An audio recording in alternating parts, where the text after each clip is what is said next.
Hello, good morning, students. I am Mukesh Kumar. I welcome you in our online classes. Today we are going to read the 10th class book First Flight, the second lesson named Nelson Mandela Long Walk to Freedom. This is Nelson Mandela's autobiography. This lesson is extract from his biography named Long Walk to Freedom. Autobiography क्या होता है? The life story of a person written by himself. किसी person की एक life story होती है और उसने उसके खुद के द्वारा ही लिखी गई होती है।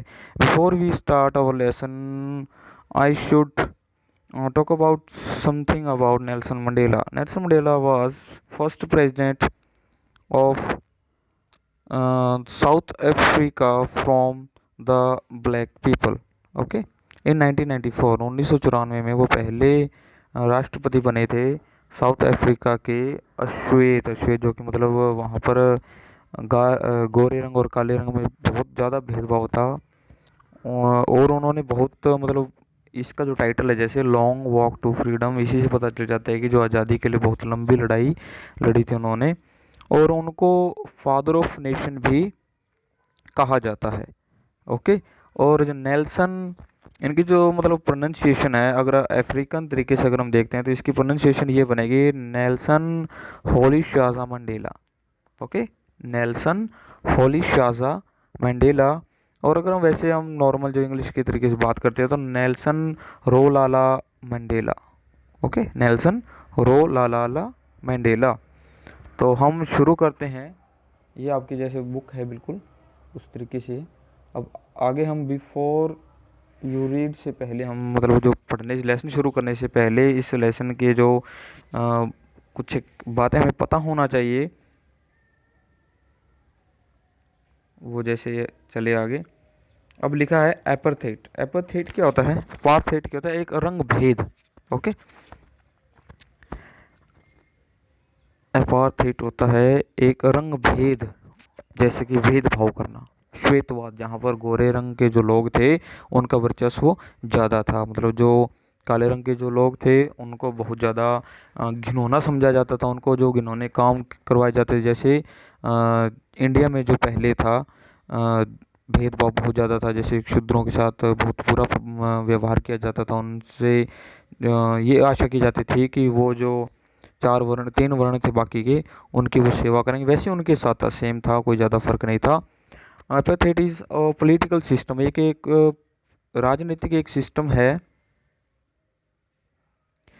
दैट सेपरेटेड पीपल, जो कि सेपरेट मैंने अलग कर देना, जो कि लोगों को अलग कर देता है accordance to their race. Accord to their race मतलब उनकी किस according to their race. Race मैंने वंश, और अकॉर्डिंग के अनुसार कि उनकी रेस, उनकी जो वंश, उनकी जाति के अनुसार उनको अलग कर देना। ओके, एपरथेट के एक टर्म है जो कि पॉलिटिकल सिस्टम होता है जिसके अंदर की लोगों को उनकी जाति के अनुसार, उनके वंश के अकॉर्डिंग उनको अलग कर देना। कैन यू से which of the three countries named below such had such a political system until very recently. Recently होता है अभी हाल ही में। वो कह रहा है कि क्या आप बता सकते हैं which of the three countries, कि इनमें से जो नीचे कंट्रीज दी गई हैं इनमें से कौन सी कंट्री है विच हैड पॉलिटिकल सिस्टम, जिनके पास ये एक ऐसा राजनीतिक एक सिस्टम था। ओके, अंटिल वेरी रिसेंटली मतलब हाल ही में, थोड़े से टाइम पहले ही उनमें थोड़ा बदलाव आया है। वो कंट्री कौन सी है? Name south Africa. Okay, south Africa के बारे में ये स्टोरी है तो साउथ अफ्रीका ही आएगा आगे। Have you heard of Nelson Mandela? क्या आपने कभी नेल्सन मंडेला के बारे में कभी सुना है? हर्ड मैंने सुना ना। Mandela and his African National Congress spent a lifetime fighting against apartheid। जो मंडेला और उसकी जो अफ्रीकन नेशनल कांग्रेस, जिस पार्टी से वो बिलोंग करते थे, उन्होंने लाइफ टाइम, अपनी पूरी पूरी जिंदगी थी लाइफ टाइम फाइटिंग। स्पेंट मैंने व्यतीत करना, उन्होंने अपनी पूरी पूरी ज़िंदगी व्यतीत कर दी, खर्च कर दी किसमें? फाइटिंग मैंने लड़ाई में, अगेंस्ट एपरथेट। एपरथेट के अगेंस्ट, इस भेदभाव की जो रंग भेद की जो नीति थी इसके खिलाफ लड़ने में पूरी की पूरी लाइफ जो इन्होंने अपनी गंवा दी थी, पूरी पूरी ज़िंदगी इन्होंने लगा दी थी। Mandela had to spend 30 years in prison. Prison मैंने जेल। ओके, कारावास। Mandela had to spend, Mandela को अपनी जो ज़िंदगी के जो 34 साल थे वो प्रिजन में, वो कारावास में बिताने पड़े थे। फाइनली और अंत में क्या हुआ, डेमोक्रेटिक लोकतांत्रिक इलेक्शन में लोकतांत्रिक चुनाव were held in south Africa 1994, और अंत में जाकर के उनकी जो लंबी लड़ाई थी वो उसको कामयाबी मिली। कब, 1994 में। ओके, किसके रूप में, डेमोक्रेटिक डेमोक्रेटिक मतलब जो लोकतांत्रिक जो चुनाव थे उसके रूप में उनको एक विजय प्राप्त हुई। मतलब वो यही चाहते थे कि जो सरकार है वो लोकतांत्रिक तरीके से चुनी जानी चाहिए और हर एक इंसान को वोटिंग का राइट, अधिकार होना चाहिए, और वो अंत में जाकर इस लड़ाई को जीते भी। And Mandela became the first black president of a new nation, और अंत में क्या हुआ, मंडेला बन गए। ओके, बिकेम यानी बनना, द फर्स्ट ब्लैक प्रेसिडेंट, काले मतलब अश्वेत प्रेसिडेंट बने थे, राष्ट्रपति बने थे। ओके, राष्ट्रपति बने थे न्यू नेशन, एक नए राष्ट्र के। ओके, आगे है, in this extract from his biography, autobiography. Extract क्या होता है, एक्सट्रैक्ट होता है सार या मतलब मान थोड़ा सा अंश मान के चलो, पार्ट मान सकते हो आप, ठीक है। In this part from his autobiography, उनकी जो ऑटोबायोग्राफी है उनमें से ये लिया गया है, और इसमें क्या दिखाया गया है, लॉन्ग वॉक टू फ्रीडम, की आज़ादी के लिए एक लंबी यात्रा। Mandela speaks about a historic occasion, Mandela जो है बताते हैं या बात करते हैं अबाउट के बारे में, और हिस्टोरिक ओकेजन एक ऐतिहासिक समारोह था, ठीक है, एक ऐतिहासिक समारोह या मौका था, एक अवसर था, उसके ऊपर बोलते हैं द इनॉग्रेशन। इनॉग्रेशन क्या होता है, शुभारंभ या उद्घाटन, कि एक शुभारंभ हो चुका है किस चीज़ का। अब आगे पता चलेगा। Can you guess what the occasion might be, क्या आप गेस कर सकते हैं क्या ये ओकेजन कौन सा है, कौन सा हो सकता है। Can you guess with this news item, और क्या आप गेस कर सकते हैं ये जो नीचे न्यूज़ आइटम दी गई है किसके द्वारा, फ्रॉम बीबीसी, बीबीसी ऑफ 10 मई 1994, जो कि 1994 में बीबीसी की जो रिपोर्ट थी उसके अकॉर्डिंग है। ये नीचे क्या है, Nelson Mandela has became south Africa's first black president after more than 3 centuries of white rule. Nelson Mandela जो कि साउथ अफ्रीका के पहले अश्वेत प्रेसिडेंट बने, राष्ट्रपति बने, आफ्टर मोर देन, किसके बाद, मोर देन 3 centuries, 300 साल से भी ज़्यादा के समय के बाद जो नेल्सन मंडेला थे वो अश्वेत मतलब नागरिक के रूप में प्रेसिडेंट बने थे। 3 centuries ऑफ वाइट रूल, जो गोरे लोग थे, जो श्वेत लोग थे, उनके रूल, उनके शासन के मतलब उन्होंने लगभग 300 साल तक साउथ अफ्रीका में, जो अफ्रीका के अंदर राज किया था, उसको उन्होंने निकाल के बाहर फेंका, उस रूल को उन्होंने तबाह कर दिया। Mister Mandela's African National Congress, mister जो मंडेला थे वो किस पार्टी से बिलोंग करते थे, National African National Congress party one 252 of the 400 seats in the first democratic election of South Africa's history। South Africa के इतिहास में जो मान के चलो साउथ अफ्रीका में 400 सीटें थी, उनमें से 252 सीटों पे इन्होंने विजय प्राप्त की और इन्होंने अपनी पार्टी बनाई थी, अपने वहाँ पर रूलिंग पार्टी बनी थी और ये प्रेसिडेंट चुने गए थे।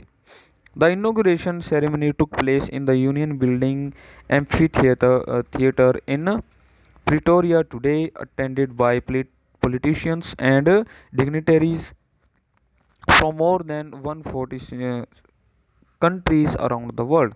अब कह रहा था इनोग्रेशन जैसे मैंने बताया था कि जो शुभारंभ या उद्घाटन जो हुआ था, सेरेमनी जो थी, जो वो सेरेमनी मनाई गई थी वो टुक प्लेस, कहाँ सेलिब्रेट की गई थी, कहाँ वो मनाई गई थी ceremony, in the union building amphitheatre.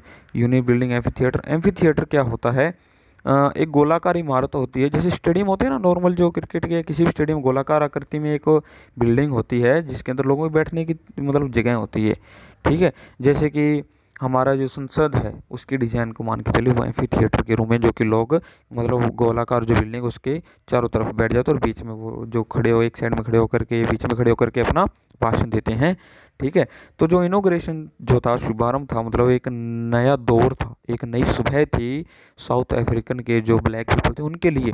तो वो सेरेमनी कहाँ हुई? एम्फी थिएटर में इन प्रिटोरिया टुडे। प्रिटोरिया मतलब ये उस दिन की बात है जब उन्होंने शपथ ली थी। ओके, उस दिन की ये पूरी पूरी जो हेडिंग है, ठीक है, सारा की जो न्यूज़ कटिंग है तो उसी दिन की है। कह रहे इन प्रिटोरिया, प्रिटोरिया कैपिटल है, ठीक है, कैपिटल किसकी है? साउथ अफ्रीका की है। तो साउथ अफ्रीका की जो कैपिटल थी प्रिटोरिया, वहाँ इस सेरेमनी हुई थी। टुडे अटेंडेड बाय पॉलिटिशियंस, ये जो सेरेमनी थी किस किसने अटेंड की थी? पॉलिटिशियंस, राजनीतिक और डिग्निटरीज। और डिग्निटरीज होता है उच्च पदाधिकारी के जो लोग होते हैं, काफ़ी मतलब fully respectable persons.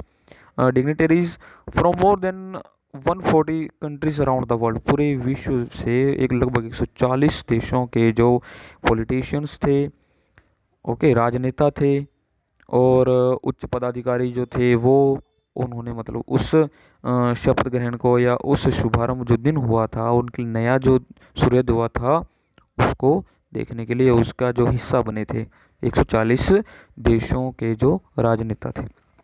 Never never again will this beautiful land experience the operation of one by another, कह रहे कभी भी कभी नहीं होगा दोबारा विल दिस ब्यूटीफुल लैंड, ये बिल्कुल सुंदर जो भूमि है, एक्सपीरियंस मैंने अनुभव करना, अनुभव करेगी दी ऑपरेशन, ऑपरेशन मैंने दमन, ओके, दमन ये जबरदस्ती, ऑफ वन बाय अनदर की एक के ऊपर दूसरे की जो जबरदस्ती है या एक के द्वारा दूसरे को जो दबाने का जो काम है, ये धरती कभी नहीं अनुभव करेगी भविष्य में, कह रहा है, क्योंकि वो कह रहा है कि अब जो है गोरे और काले का जो भेदभाव था वो बिल्कुल खत्म कर दिया गया है। जुबिलेंट सेन, जुबिलेंट क्या मतलब क्या होता है? हर्षित या विजयकारी। ओके, अब मतलब उनको वो एक विजय ही प्राप्त थी, कैसे कि जो पिछले लगभग जैसे 30 साल तो लगभग नेल्सन मंडेला ने जेल में बिताए, ठीक है, 30 साल लगभग छोटी सी बात नहीं है। तो इसी लड़ाई के खिलाफ उन्होंने मतलब जेल में बिताए और एक आंदोलन चलाया था। और कह रहे कि ये जो सीन है, jubilant scene on the streets of Pretoria followed the ceremony with blacks whites and coloured celebrating together. अब ये जो विजयकारी जो जो मतलब अश्वेत जो लोग थे, उन्होंने वो विजय प्राप्त की, तो उनके लिए वो एक युद्ध को जीतने से कम नहीं था। जुबिलेंट सीन मतलब ये जो सीन था, विजयकारी सीन जो था, दृश्य था, on the streets of Pretoria, streets में गलियों में, प्रिटोरिया की जो गलियां थी उसमें ये सीन देखा जा सकता था। फॉलोड द सेरेमनी मतलब ये जो लोग थे प्रिटोरिया के, मतलब जो लोकल लोग थे वो भी उसको उसी में शामिल थे और वो गलियों में उस चीज़ को जश्न मना रहे थे with blacks whites and coloured celebrating together, कि जो लोग थे कौन, ब्लैक पीपल भी सेलिब्रेटिंग कर रहे थे और वाइट पीपल भी सेलिब्रेट कर रहे थे। मतलब क्या है कि ये जो दमनकारी जो मतलब नीति होती है, इसमें ये मत मान के चलिए कि सभी वाइट ही उसमें इन्वॉल्व हुए, कुछ न कुछ वाइट जो लोग थे वो नेल्सन मंडेला की पार्टी के साथ भी थे। ओके, जैसे कि भारत की जो आज़ादी की लड़ाई थी उसमें ये मत मानो कि सारे ब्रिटिश ही बेकार थे, उसमें कुछ एक ब्रिटिशर्स ऐसे थे जो भारतीयों का साथ देते थे, वो उनकी दशा को समझते थे कि इनकी कितनी जो बुरी अवस्था उसको सुधारा जाना चाहिए, तो वो भी इंडियंस के साथ थे, वैसे ही वहाँ पर था। ओके, अब more than 100,000 south African man, कह रहे हैं कि लगभग, अब देखिए 100,000 कितना, लगभग 1 लाख, 1 लाख से ज़्यादा अफ्रीकन जो लोग थे इकट्ठा हुए थे। कौन कौन? मैन, वीमन एंड चिल्ड्रन, जैसे उसमें मैन भी थे, पुरुष भी थे, औरतें भी थी और बच्चे भी थे, फॉल रेसिस सभी जातियों से सभी जो रेसिस थे। सैंग सैंग मैंने गाना गा रहे थे, ठीक है, गाना गाया एंड डांसेस विद जॉय, और खुशी के साथ उन्होंने डांस भी किया था। ओके बेटा, बाकी का हम कल इस लेसन को शुरू करेंगे, और आज आपको थोड़ा सा इसके बारे में हेडिंग मतलब जानने को मिल गया होगा कि किस बारे में है। तो आप लोग एक बार पढ़ना ज़रूर अपने घर पे इस लेसन को एक बार, हो सके तो मैं आपको इसकी पीडीएफ भेज देता हूँ इस लेसन की, अगर आप पढ़ो तो। बाकी मैं कल इसको हिंदी में आपको एक्सप्लेनेशन ज़रूर कर दूंगा। Okay, thanks, have a nice day, keep learning, keep studying.